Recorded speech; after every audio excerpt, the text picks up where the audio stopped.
नमस्ते दोस्तों, मेरे चैनल खौफनाक दास्तान में आपका स्वागत है। बेहतर अनुभव के लिए हेडफोन का इस्तेमाल करें। आइए अपनी कहानी शुरू करते हैं। आज की कहानी का नाम है गायब होते कदमों के निशान। राहुल बस से उतरा। धूल भरी हवा ने उसके चेहरे पर एक हल्की परत बिछा दी। वो चांदपुर गांव वापस आया था, 10 साल शहर में बिताने के बाद। गांव लगभग वैसा ही था, कीचड़ भरी गलियां, मिट्टी के घर और दूर तक फैले बंजर खेत। लेकिन इस बार कुछ अजीब लग रहा था। उसके काका दरवाजे पर खड़े उसे देखने लगे। उनकी आंखों में चिंता झलक रही थी। राहुल बेटा, अच्छा किया जो आ गया, पर अभी क्यों? क्या मतलब काका? राहुल ने हैरानी से पूछा। काका ने धीरे से सांस ली और ढलते सूरज की ओर देखा। गांव में अजीब घटनाएं हो रही हैं। अगर रात में कोई आवाज सुने तो बाहर मत जाना, चाहे कुछ भी हो जाए। राहुल हंस पड़ा। काका, मैं शहर में रहता था जहां अपराध और शोर शराबा आम बात है। गांव में क्या खतरनाक हो सकता है? काका का चेहरा गंभीर हो गया। हर डरने वाली चीज इस दुनिया से नहीं होती बेटा।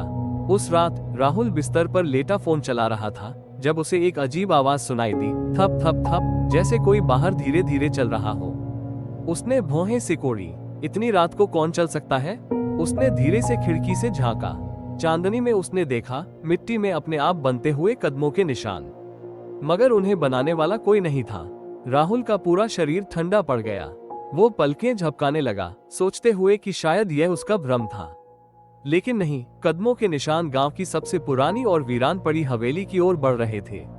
उसने चाचा को जगाना चाहा, लेकिन उसका जिज्ञासु मन उसे रोक रहा था। उसे पता लगाना था कि ये निशान कहाँ जा रहे हैं। वो हवेली बचपन से ही वीरान पड़ी थी।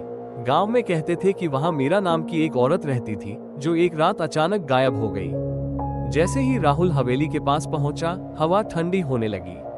कदमों के निशान दरवाजे पर रुक गए। दरवाजा थोड़ा खुला था, जैसे किसी ने उसे अंदर आने के लिए बुलाया हो। अचानक हवेली के अंदर से एक फुसफुसाहट गूंजी, राहुल। राहुल की सांसें थम गई। गांव में किसी को नहीं पता था कि वो यहाँ आया है, तो अंदर वाले को उसका नाम कैसे पता चला? डरते हुए उसने दरवाजा धकेला और अंदर चला गया। हवेली अंदर से धूल और मकड़ियों के जालों से भरी थी, लेकिन कदमों के निशान अभी भी जारी थे। वे एक पुराने फटे हुए आईने तक जाते थे। फिर अचानक फुसफुसाहट बंद हो गई। राहुल ठिठक गया। उसने धीरे से आईने में झांका। उसका प्रतिबिंब था, लेकिन वो खुद नहीं था। आईने में मीरा थी, एक खोखली आंखों वाली औरत जिसके होंठ काले धागों से सिले हुए थे। उसने अपनी उंगली उठाई और राहुल के पीछे इशारा किया। राहुल घबराकर पीछे मुड़ा। दरवाजा तेजी से बंद हो गया और उसके ठीक पीछे कदमों के निशान फिर से बनने लगे, इस बार उसकी तरफ बढ़ते हुए। राहुल ने दरवाजा पीटना शुरू कर दिया, लेकिन वो टस से मज नहीं हुआ। कदमों के निशान अब ठीक उसके पैरों के पास आकर रुक गए। तभी फुसफुसाहट दोबारा गूंजी, इस बार और भी गहरी। खो दो। राहुल की धड़कन तेज हो गई। फर्श से एक अजीब सी आवाज आई, जैसे किसी ने नीचे कुछ तोड़ा हो। फर्श के तख्ते टूट गए और नीचे कुछ दिखा। एक कंकाल, एक औरत का कंकाल। राहुल कांपते हुए जमीन से एक पुराना लॉकेट उठाया। लॉकेट खुलते ही अंदर मीरा की तस्वीर थी और उसके साथ काका की। राहुल को सब याद आ गया।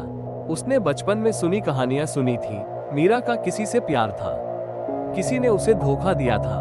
तभी हवेली की दीवारें कांपने लगी। भागो। दरवाजा एक झटके से खुल गया। राहुल गिरते पड़ते बाहर निकला। दूर अंधेरे में उसने अपने चाचा को खड़े देखा। उनका चेहरा सफेद पड़ चुका था।